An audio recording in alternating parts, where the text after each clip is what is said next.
गौतम जी, वेणुगोपाल जी, सफल जी, स्टेज पे वरिष्ठ नेता, हमारी बहनें, आप सबका यहाँ बहुत बहुत स्वागत, नमस्कार। भाषण में एक और बात बोली कि हम अंबेडकर जी की याद करते हैं, हम फूले जी की याद करते हैं, गांधी जी की याद करते हैं, इंदिरा जी की याद करते हैं, सबकी याद करते हैं और उसकी जगह है। मगर मैं आपसे पूछना चाहता हूं, अगर आज अंबेडकर जी जिंदा होते और आप उनसे पूछते कि देखिए, आप ये चाहते हैं कि हम आपकी याद करें या आप ये चाहते हैं कि हम आपकी तरह बने, उनका जवाब क्या आएगा?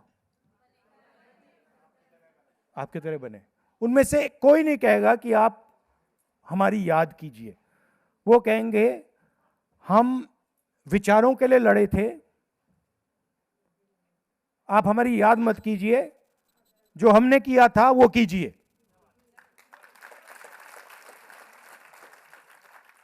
तो कभी कभी क्या होता है, हम याद करने में लग जाते हैं फुल टाइम और सोचते हैं कि भाई याद करने से काम हो गया। अंबेडकर जी ने, फूले जी ने डायरेक्शन दिया, उन्होंने पूरी जिंदगी डायरेक्शन दिया। अंबेडकर जी ये नहीं कह रहे थे कि मैं इसकी याद करता हूं, उसकी याद करता हूं। कभी पढ़ा आपने अंबेडकर जी को कहते हुए कि मैं इनकी याद करता हूं, उनकी याद करता हूं? मैंने किताबें पढ़ी हैं, कभी नहीं बोलते थे। उनका क्लियर था कि भैया ये करना है। याद करना मतलब भविष्य, बीता हुआ समय। काम करना अभी। भविष्य में आप सपना देख रहे हो कि हमें टिकट मिलेगा, वो भविष्य है ना? बीता हुआ समय आप याद कर रहे हो सबकी। मेन चीज अभी क्या कर रही हो? अभी लड़ रही हो, अभी अपने आप को पॉलिटिकली डेवलप कर रही हो, अभी मुद्दों पर खड़ी हो। मेन बात यह है। और मुझे काफी अच्छा लग रहा है कि आपको यहां बुलाया गया है और आपका डिस्कशन हो रहा है। जरूर अगर महिला आरक्षण होगा, जो अभी ओपन क्वेश्चन है, क्योंकि मालूम नहीं आज होगा, कल होगा, 10 साल बाद होगा, ये मालूम नहीं, मगर अगर होगा तो आपके लिए जगह बनेगी। मगर आप ये मत सोचिए, देखिए, आप ये मत सोचिए कि जगह बनेगी तो मैं एमएलए बन जाऊंगी। जगह बनने से कुछ नहीं होता, क्योंकि एमएलए बनने के लिए आपके अंदर समझ होनी पड़ेगी, एक्सपीरियंस होना पड़ेगा। तो ये अब आपको टाइम है अपने आप को मजबूत करने का। तो जय हिंद जी हैं, गौतम जी हैं, ये ओबीसी, एससी, अलग अलग डिपार्टमेंट्स हैं कांग्रेस पार्टी में, उनको चलाते हैं। बट हम चाहते हैं कि ओबीसी महिलाओं का भी विजन हो, दलित महिलाओं का विजन हो, आदिवासी महिलाओं का हो, माइनॉरिटी जनरल कास्ट की महिलाओं का विजन हो। हम तो नहीं बना सकते, हम मदद कर सकते हैं, हम बना नहीं सकते, क्योंकि आप जानते हो विजन क्या होना चाहिए। तो ये आपकी जिम्मेदारी है कि जो ओबीसी महिलाएं हैं, आने वाले समय में हर स्टेट में कांग्रेस पार्टी उनकी कैसे मदद करेगी, उनको कैसे पावर देने का काम करेगी। कास्ट सेंसस बहुत बड़ा मुद्दा है, इसके बारे में जानकारी देना, लोगों को जानकारी देना, यह आपकी जिम्मेदारी है। कास्ट सेंसस क्यों हो रहा है, कहां कहां हुआ है, कैसे हुआ है, इसका क्या फायदा है, तो ये पूरी मैसेजिंग आपको देनी है। और मैंने भाषणों में बहुत बार बोला है कि ओबीसी वर्ग 50% है हिंदुस्तान का,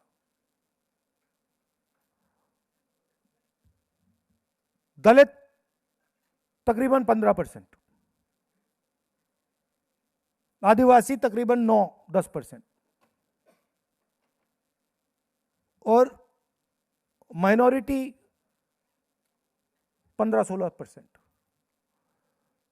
आप किसी भी गवर्नमेंट सरकारी संस्था में देखो, इन सबको अगर आप जोड़ दोगे तकरीबन 90% हो जाता है।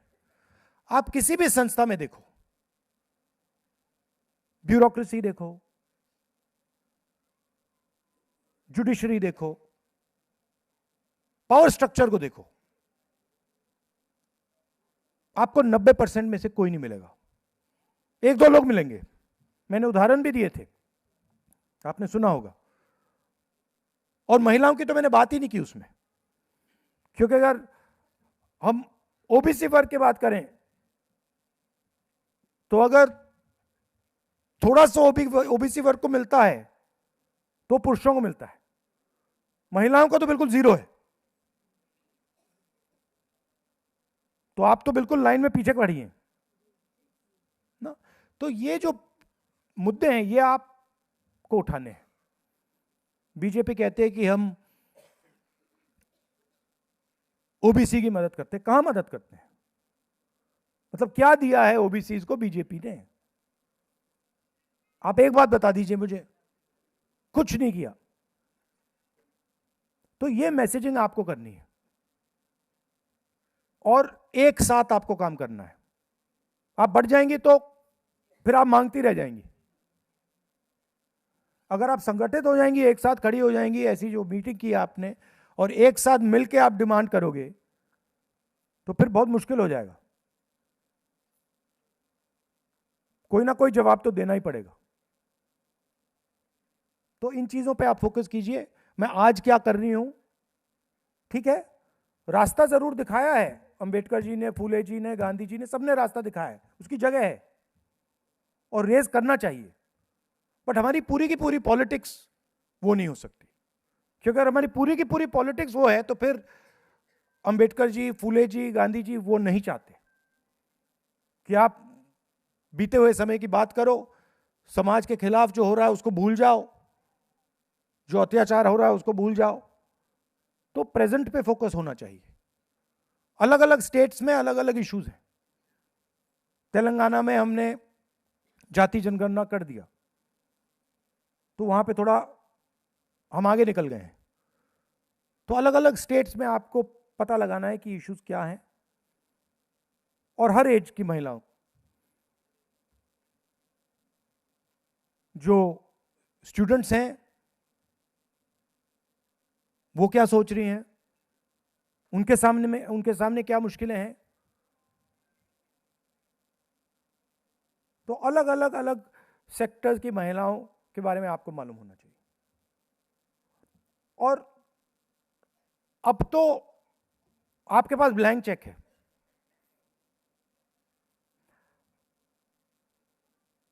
हिंदुस्तान के प्राइम मिनिस्टर 100% कॉम्प्रोमाइज और ब्लैकमेल किए जा रहे हैं, ये पूरे देश को मालूम है।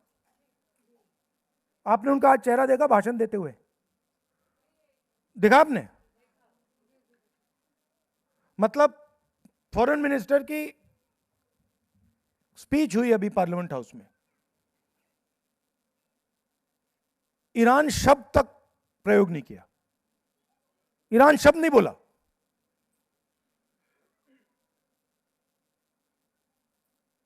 यूएस डील की, उसमें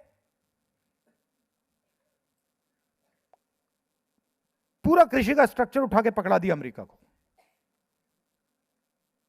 सोया, कपास, दाल, फल,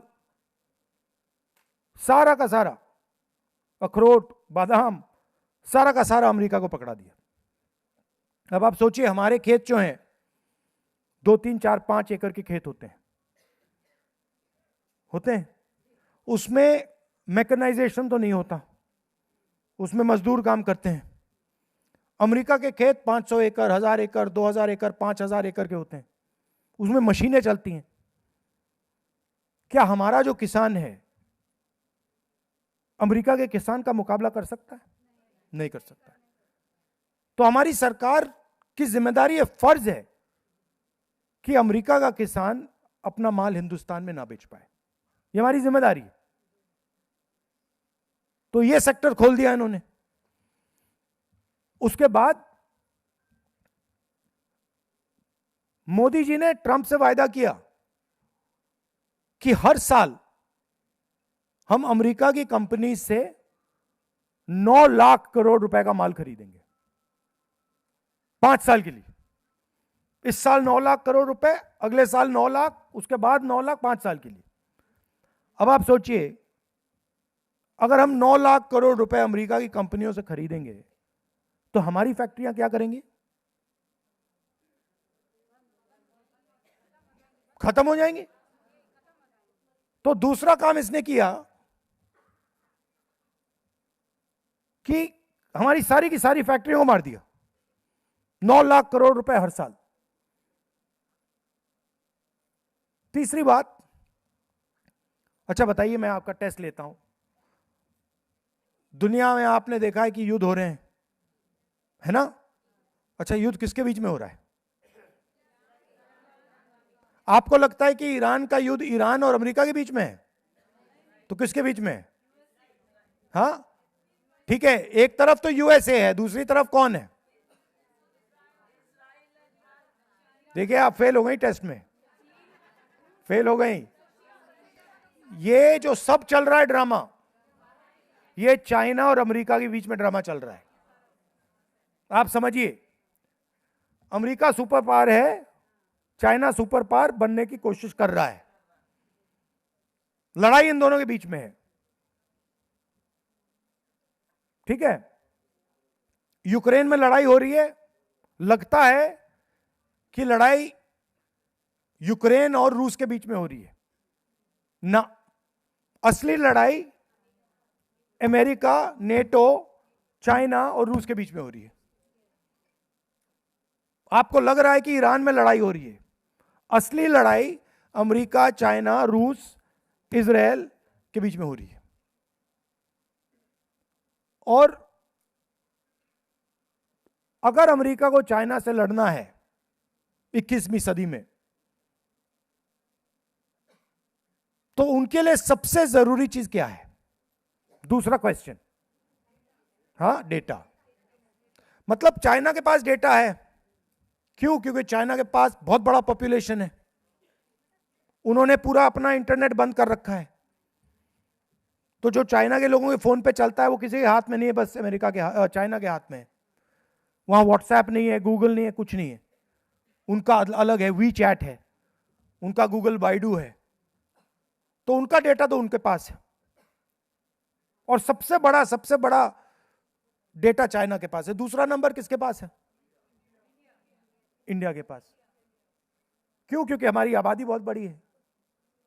ये सब आप मैसेजेस जो भेजते हो, व्हाट्सएप चलाते हो, इंस्टाग्राम चलाते हो, गूगल सर्च करते हो, ये आजकल हथियार है, डेटा हथियार है। अगर ईरान में लड़ाई हो रही है, डेटा की लड़ाई हो रही है। उनके राष्ट्रपति ने मैसेज भेजा, पता लग गया। यही हुआ है।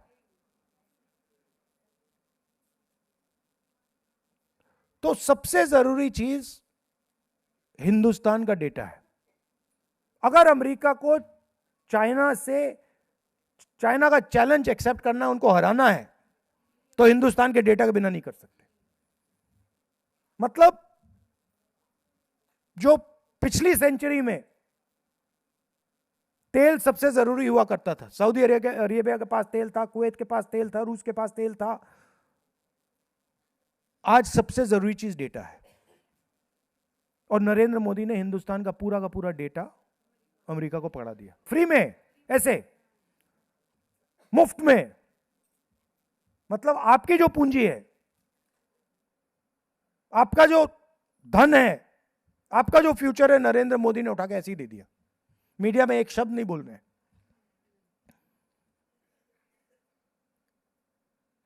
लोग कहते हैं एआई, सुना होगा आपने एआई, सुना? यहां पे अभी जो समिट हुआ था, सुना आपने? हाँ, कर दिया काम यूथ कांग्रेस वालों ने।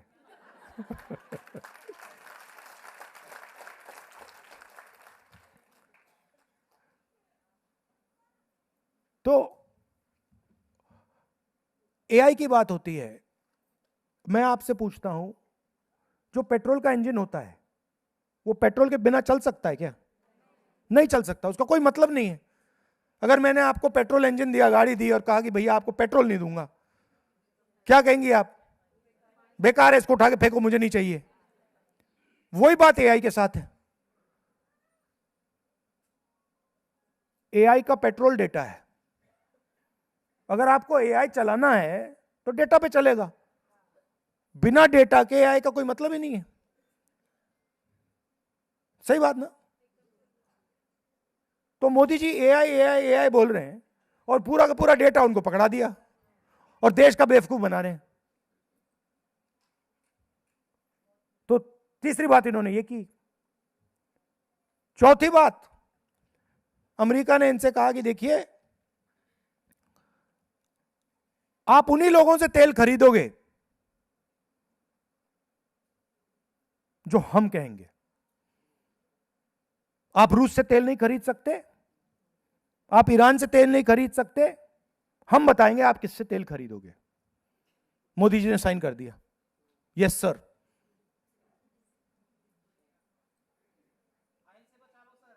अब आपको मालूम है भाई, हिंदुस्तान का कोई भी प्रधानमंत्री, चाहे वो मोदी भी हो, ऐसा काम नहीं कर सकता। कोई ना कोई कारण तो है।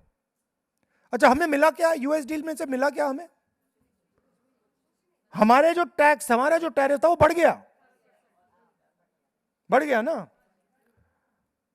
यूएस ने हमें कोई कमिटमेंट नहीं दिया कि भैया हम आपका इतना माल खरीदेंगे। उल्टा उन्होंने बांग्लादेश से कहा कि भैया अगर आप हमारी रुई, हमारा कॉटन खरीदोगे तो हम आपको टैक्स से जीरो टैक्स करेंगे। तो हमारी टेक्सटाइल इंडस्ट्री भी उड़ा दी। और मोदी चूना बोले, बड़े बड़े लंबे भाषण यहां देता है, ट्रंप के सामने जाके बिल्कुल चुप हो जाता है ना? क्या क्या बोला? ये नाम नरेंद्र, काम सरेंडर। शाबाश, ये आप लोगों ने निकाला है, कमाल का नारा है। इसको मैं चलाऊंगा, पार्लियामेंट में भाषण में बोलूंगा, कहूंगा कि हमारी महिलाओं ने कहा है, नाम नाम नरेंद्र, काम सरेंडर। हाँ हाँ, तो ये कर दिया। अब क्यों किया? दो कारण है। ये मैं आपको इसलिए बोल रहा हूं कि जब आपके बीजेपी के लोग आपके सामने आते हैं, उनको ये आप बताओ सीधा मुंह पे। हम तो मतलब इनके मंत्रियों को बोल देता हूं मैं कि भैया आपका आदमी तो मतलब सरेंडर हो गया है। अच्छा, कोई जवाब नहीं देता मुझे, चुप हो जाते हैं बिल्कुल। अब मैंने बोल दिया तो देखना मोदी जी उनको बुलाएंगे, कहेंगे देखो उसको जवाब दो। आप देखना होगा। अभी मीटिंग होगी उनकी, मगर पार्लियामेंट हाउस में कोई जवाब नहीं दे रहा। अगर उनका कोई मंत्री आता है, सीधा उनके मुंह पे कह दो कि भैया आपका जो प्रधानमंत्री है वो तो सरेंडर हो गया, देश को बेच दिया उसने। चूं तक नहीं बोलते, वो चुप हो जाते, भाग जाते वहां से। तो आपको भी ये बीजेपी के कार्यकर्ताओं के साथ और आरएसएस के कार्यकर्ताओं से ये करना है कि आप अपने आप को देशभक्त कहते हो, आपका आदमी तो सरेंडर हो गया, कॉम्प्रोमाइज हो गया, ब्लैकमेल हो रहा है। क्यों हो रहा है? एप्स्टीन, उसमें अभी फाइल बंद पड़ी हुई है, 35 लाख फाइलें बंद पड़ी हुई हैं, 35 लाख रिलीज हुई हैं। उसमें हरदीपुरी रिलीज हुआ, अनिल अंबानी का नाम रिलीज हुआ। आपने इंटरेस्टिंग बात देखी, अनिल अंबानी पर केस चल रहे हैं मगर अरेस्ट नहीं हो रहा। वो पता क्यों नहीं? पूरा इंफॉर्मेशन उसके पास है, कहीं अरेस्ट कर दिया उसने, मुंह खोल दिया तो वहीं काम खत्म हो जाएगा उसका। तो बड़े टेंशन में है प्रधानमंत्री जी, क्योंकि एक साइड अनिल अंबानी है, दूसरी साइड हरदीप पुरी, तीसरी साइड एप्स्टीन, चौथी साइड ट्रंप, उधर नेतन्याहू, ये हो रहा है। और दूसरी साइड इन्होंने क्या किया बीजेपी वालों ने, कि अपना पूरा फाइनेंशियल जो नेटवर्क है वो पूरा का पूरा एक ही जगह लगा दिया इन्होंने, हाँ, अदानी। तो इनका जो भी बीजेपी का पूरा जो भी फंडिंग होती है, आप जानते हो, अदानी जी को ये देश बेचते हैं और फिर अदानी जी इनको पैसा देते हैं। तो हजारों कंपनियां छोटी छोटी, उसमें इन लोगों ने पैसा डाला, बीजेपी ने, नरेंद्र मोदी जी, इन सब ने। उधर केस हो गया अमेरिका में, क्रिमिनल केस अदानी जी पे। आपको मालूम है अदानी जी बाहर नहीं जा सकते, इंडिया से बाहर नहीं जा सकता वो। अगर वो अमेरिका गया उसको पकड़ लेंगे, जेल में डाल देंगे। मगर वो अदानी जी के पीछे नहीं पड़े हैं, वो धमका मोदी को रहे कि अगर आपने हमारा काम नहीं किया तो ये आपका पूरा जो फाइनेंशियल ड्रामा है ये हम हिंदुस्तान की जनता को दिखा देंगे। और मैंने आपको अभी दो चीजें बताई हैं एक्चुअली 4-5 और। तो ये ड्रामा चल रहा है देश में, नहीं दिखाएगा वो। तो ये ड्रामा चल रहा है, अब आपके सामने बहुत बड़ा मौका है, आप फायदा उठाइए। और ये जो देखिए, मैं कांग्रेस पार्टी का नेता हूं, बट मैं चाहता हूं कि राजनीति में, कांग्रेस पार्टी में महिलाएं थोड़े ज्यादा आगे बढ़ें। तो मैं छुपाकर आपकी मदद करता रहता हूं, मगर मैं चाहता हूं कि आप थोड़ा ज्यादा अग्रेसिवली, आप थोड़ा अग्रेसिवली चलो, हाँ। और ये मांगना बंद करो, और प्यार से, मतलब गुस्से से नहीं, मार धाड़ करके नहीं, बट थोड़ा दबा के, मतलब छीनो। अब टाइम आ गया है, ठीक है। और पीछे नहीं हटना आपको, हाँ हाँ, मैं जानता हूं, हाँ, दबा के। और अनिल जैन जी को भी मतलब मैसेज दे दो कि भैया यहाँ पे मतलब बाकी सब ठीक है, मगर महिलाओं को पीछे नहीं जाना है, महिलाओं को आगे बढ़ाना है, ठीक है। Thank you.